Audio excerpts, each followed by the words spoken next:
Namuelekeza mdogo wangu lakini yeye bado tu rafiki yangu. Haelewi chochote yani. Hapo kazingua. Sasa hizo wajawazito. Mama yangu. Game over. Nimemwelewa alichokisema. Wewe. Njoo kwanza. Umesemaje? Mimi wasalimia sasa hizo wajawazito. Oa, wewe.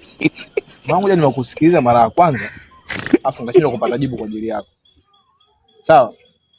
Hivyo unavyoniangalia mwanangu mimi na mimi. Kwani mimi kosa yangu hapa lipo wapi sasa? Wewe ulioni? Wewe ulioni?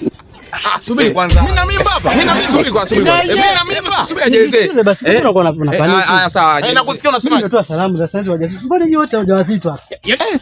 Unarudia tena. Hebu jielezee vizuri baba. Utakufa vibaya wewe na kuhurumia nacho. Kwani ninyi hamjaelewa hapa kitu gani? Msichokielewa hapa ni kitu gani? Hiyo kusema sisi wajawazito. Ndio hata mimi mjamzito. Kivipi? Sisi wote ni wajawazito. Labda wewe. Hata nini pia ni hivi. Ili neno wajawazito usiwachanganye.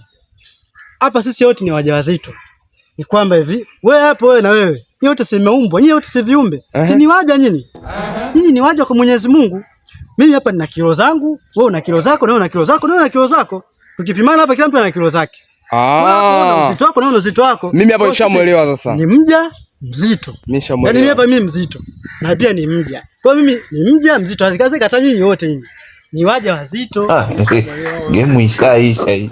Kilio cha kisha kwa kigumu hicho. Kilio kisha kwa kigumu. Sasa hapo msichoelewa hapo kitu gani?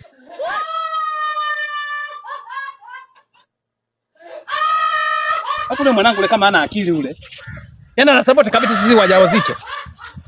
Una akili wewe. Mjamzito.